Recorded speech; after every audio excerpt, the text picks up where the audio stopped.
Wow, early Saturday morning gospel start time.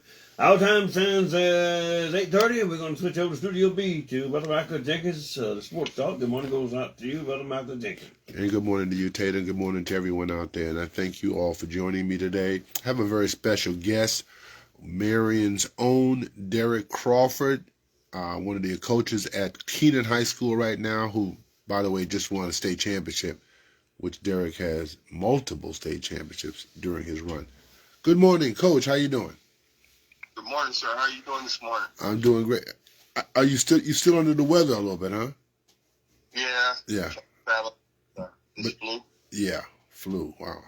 Have I ever even had the flu? Must have been a long time ago. But I know that flu is a real bad cold, right? Much badder, much worse than a regular cold. Oh, definitely, yeah. And I found out my mom has it as well now. So. Wow. Well, I hope you both get better. Derek, congratulations on state championship last week as you now coach with Keenan. How did that happen? Just networking. Uh-huh. And what happened, they needed a middle school coach, their feeder school. Right. And spoke with Coach Norris over at Keenan, and he wanted me in that position. Right. Made it happen. So you've been coaching in middle school too? I coached their middle school. I coached Keenan's feeder school as well. Okay. As well. Okay. So I saw the team this year. It's not a typical Zach Norris team. There's not a lot of fancy guards running around out there doing tricky things. He's got a lot of big people now. Where did you guys get all that size, man? Honestly, I had them all last year in 8th grade. If you look at the roster, I think 6 to 7 players on that roster is they're 9th graders, they're freshmen. That's not good for the rest of the state, is it? No, not at all. Man, now I don't know how many state championships Zach Norris has, but he's got like a ton. I mean, yes, I just got his 8th state championship. 8, huh? Mm-hmm. My goodness. Derek, how many you got? 5.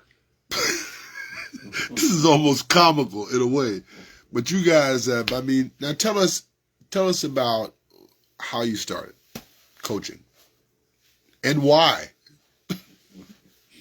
Just playing basketball here in Columbia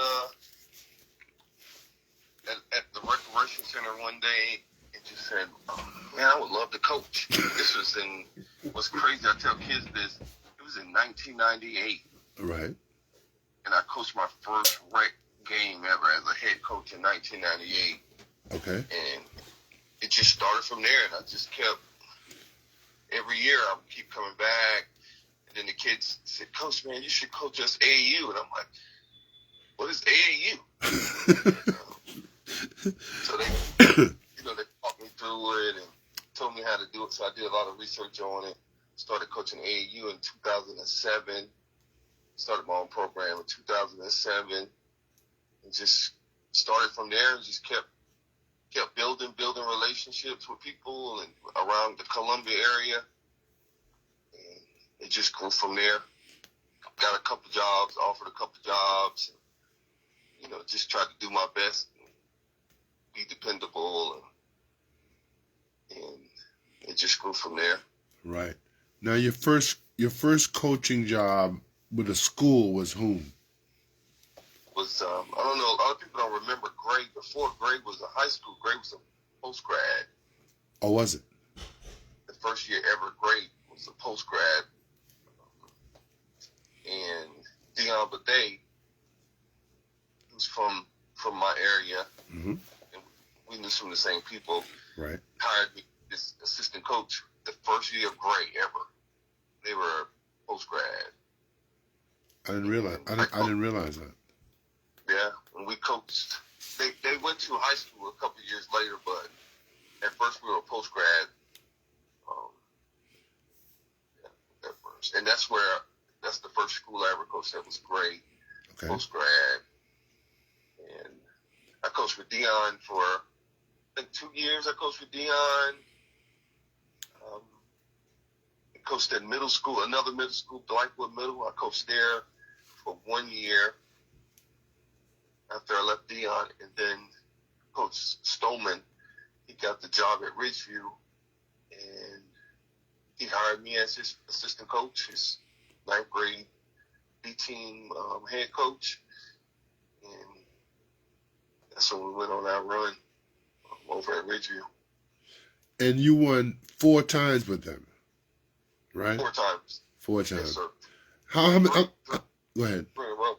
3 in a row, actually. Yeah, you guys were dominating crazy around here, man.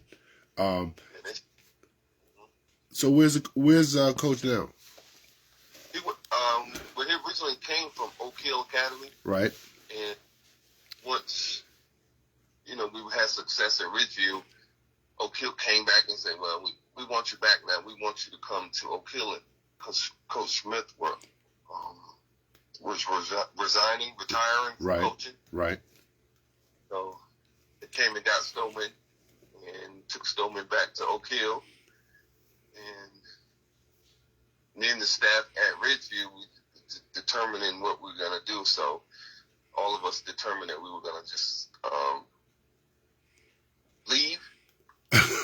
Okay. Leave, which I'm going to be honest with you, was really hard, leaving something that we built. But we all decided that we were going to go leave and do other things. Right. And one of the younger coaches on that staff, he wanted to be a head coach. And I promised him, I said, if you get a head coaching job somewhere, I'll come help you. I'll come be your assistant and I'll help you. And he got the job at Lakewood. So who was that coach? His name Cam Lee. Okay. And he got the job at Lakewood. And I promised him. And so I went to Lakewood for a year with him. It was just that drive back and forth to something every day from Columbia. I can imagine. Yeah, trying to do that and run. I had already retired from the military, and I had my trucking company then, so it was kind of rough driving back and forth from Sumter to Columbia every day. Wow. Yeah. Yeah, that's a nice little trip there to do every day. I mean, every day. Every day. And you figure practice. Then you have games now. It was a lot, but we had a great year. That first year we went to the second round of the playoff. Our first year in Lakewood. Then I was like, man, I can't do it. I gotta find something closer. And yeah. Yeah. Okay, so how did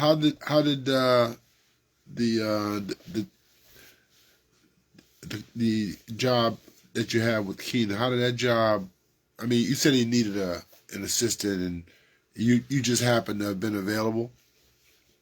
Well, actually, I after I left Lakewood that summer, I applied. Cause I was like, I'm kind of past being a high school head coach. I'm kind of past that now. Like, I think we had 4 then. I think I had 4 rings then. So I'm like, I'm past that now. I'm kind of older. I got my trucking company. Right. I could just, be somebody's assistant, help them or whatever, help one of these younger coaches. And Marion actually came open. Right. So I applied for Marion. Uh-huh. And once I didn't get Marion job, I was like, what am I going to do? And someone told me Sanders was open. I'm like, middle school, wow. And then I found it was Keenan Feeder School. Me and Coach Norris had kind of relationship, knowing each other from years. Right. Coaching. And it was like, that's perfect. You'd be the perfect guy for the job. I went in, they gave me the job. At Sanders, their middle school. My first year we went 12-0. 12-0. Won the district championship my first year, which was last year. We won the whole thing last year. Right. And so I'm like, all these kids are huge. I remember I posted something and you saw it. You was like, wow, where do you get all these big kids from? Yeah.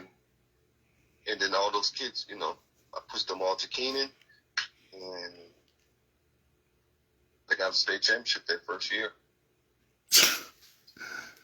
Tell me about some of the individuals that are holdovers from this year that's going to be back next year that you guys expect to be prime time, big time, drive the program. Yeah, I think we had 14 players on this team. 4 were seniors. I know Brian Sumter, he's 3A player of the year. He's signed with Wofford. He's going over to Wofford to play. This coming next year.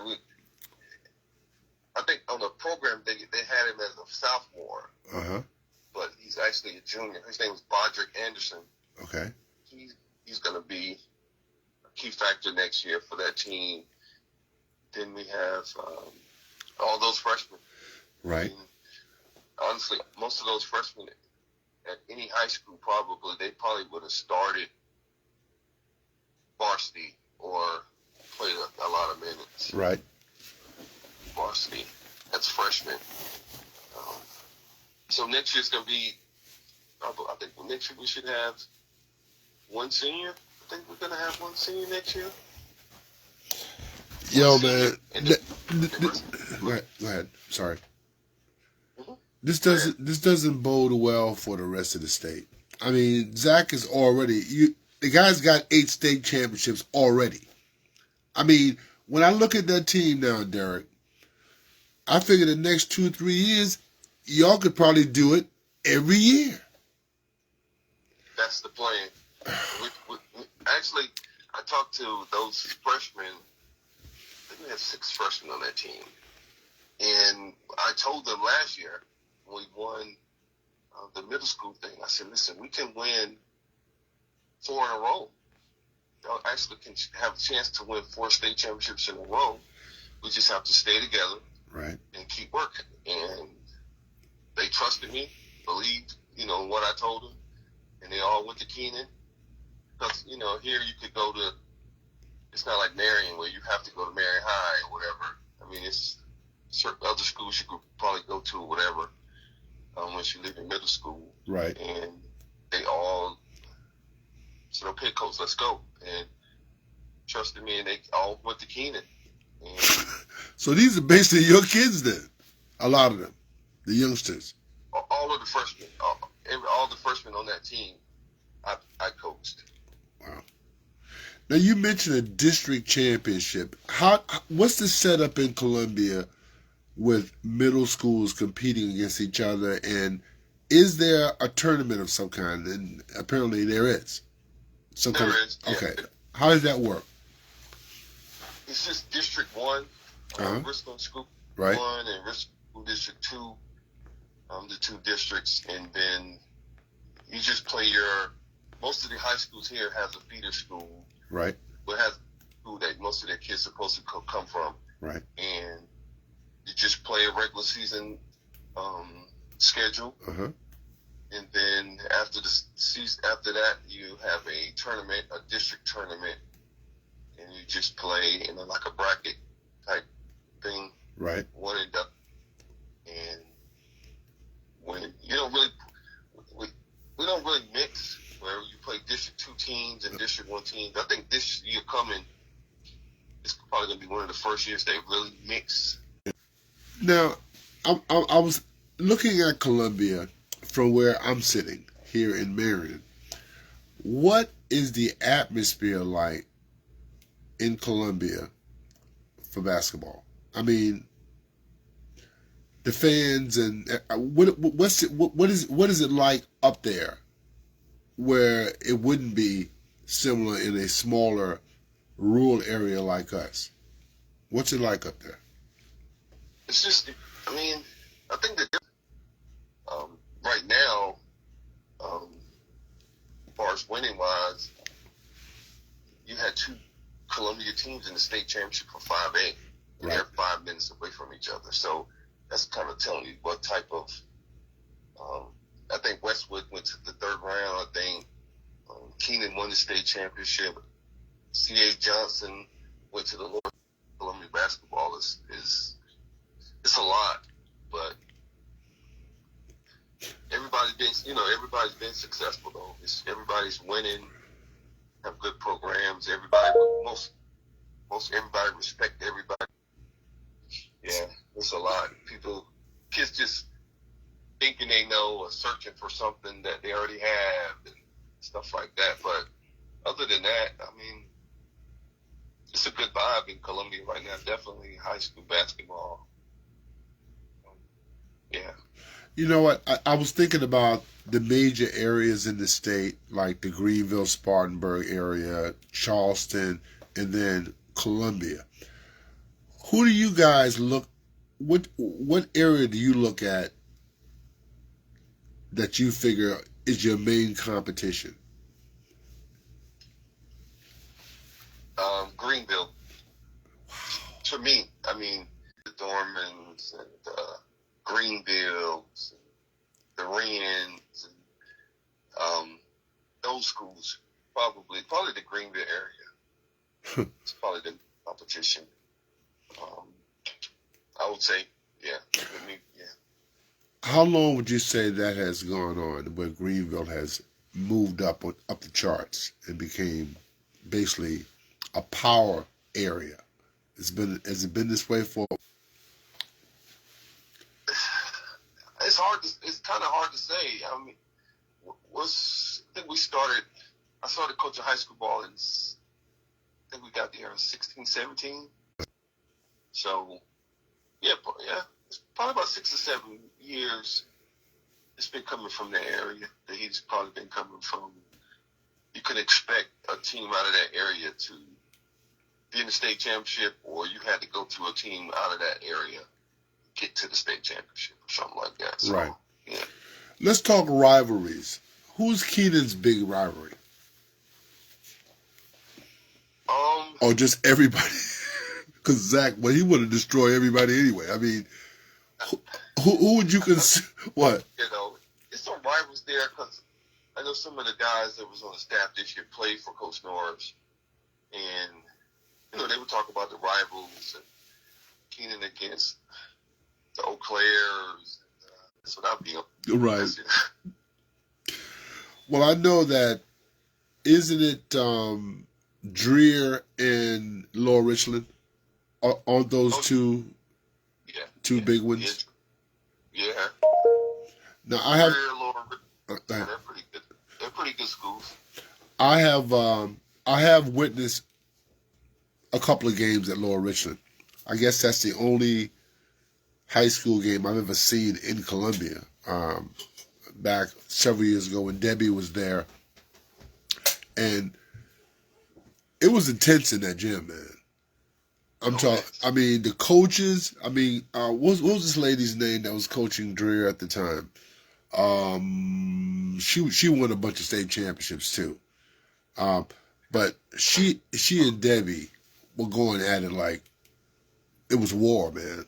It really was. Yeah. It's hard to win in LR. Even as a middle school coach, their feeder school is always good. Like, they run a good program. They got a good system down there from middle school up to high school. They run a good. Dreer, I think they've been down the last couple of years. Right.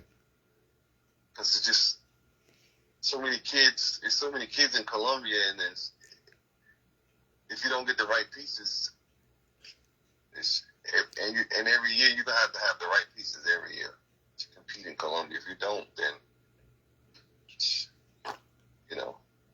that's how it is here. As far as when you try to rank the 3 areas that I just mentioned, do you guys look at yourselves as Columbia view itself? I would suspect that they are very high on themselves. Is that true? Yeah, I'm pretty. Yeah, yeah, you could say that. You could say that. Out of those three areas, yeah, Columbia. I mean, Greenville. Well, people in Greenville will probably say, "Oh, we run the state or whatever," but I mean, they really. I guarantee you, out of the last 16, 17, so you said about 8, 9 years, maybe. Right. Columbia has ran high school basketball. Pretty much. I know for one time it was we ran everything. Gray was 2A at the time. I think Gray would win 2A, Keenan would win 3A, Ridgeview would win 4A. Yeah. That was 2 years in. It was at least 2 in a row. It played out just like that every year. Are you guys doing something different up there than we're doing down here? Because what happens, okay, immediately after the season is over, what's the plan from that point until next season? Like right now, it's March. Yeah. April 1st, it's open season, so we're back in the gym April 1st. So April 1st, we're back in the gym. Then the month of May, you have to be off. Then the month of June, we back in the gym again, back in June. And I don't know what we're really doing different. It just... Y'all just have more. We just stay in the gym. That's one thing we do up here. We just stay. Kids stay in the gym. Now let me ask you this, man. Okay, it's open season. What are you limited to doing during this first open season? Are you limited? Can you still play games and stuff? You can't really play. You can't play It's mostly workouts, okay, weightlifting. A lot of skill and development stuff. Like we do a lot of skill and development. Right. Helping kids get better. I think that's probably the difference. I spoke with the parents. You know, I was thinking about the breaking news that you broke to me yesterday. I mean, that now Gray is going to have a new coach, and for what people are saying, it looks like it's going to be the old coach coming back. So Carlos is out at Gray. Is that shocking? Should anybody be shocked? I mean, Carlos is a man who, you know, he marches to the beat of his own drums. You know, everybody was shocked, and that together at Ridgeview, together before he went That's to Wilson, right. That's right. We were together at Ridgeview and won a state championship together at Ridgeview. Right. And I mean, it was shocking to me, but. That's really shocking. Yeah. Yeah, that's really shocking. I'm not surprised. Go ahead. I'm not surprised though. Why? It's just the nature. I mean, knowing Dion and knowing his family, it's not surprising to me. And he built that program over. He's gonna come back, or it's going to be hard for him not to come back. But what happens to Carlos now? I mean, he's obviously a great coach. He knows what he's doing. I mean, I knew that for a long time.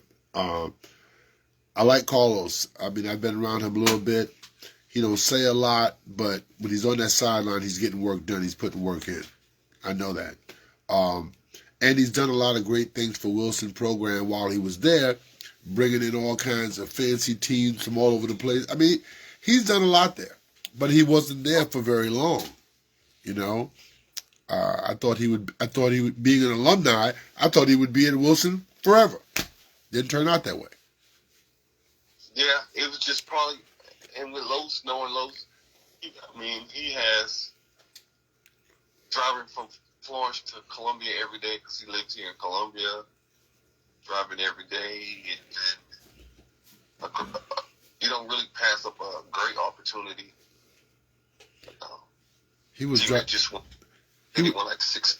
It comes with a lot, though. Yeah, that driving from Columbia to Florence every day. I know people who've done it, I just wouldn't want to be one of the peoples to do it. I mean, that's a haul, man, every day. Yes.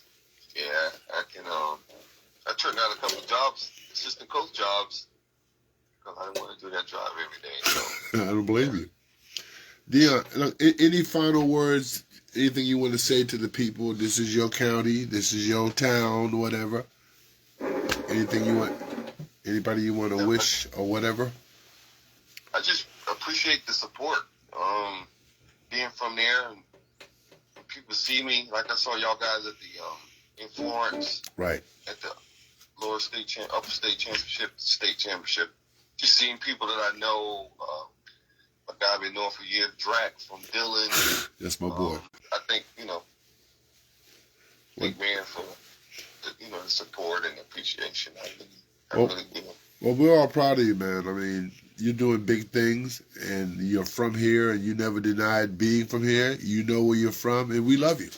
That's bottom line. I really appreciate that, man. That I knew I was gonna. I kept saying, I said, I can't wait to see you, because I knew you was gonna be at the game. You knew it.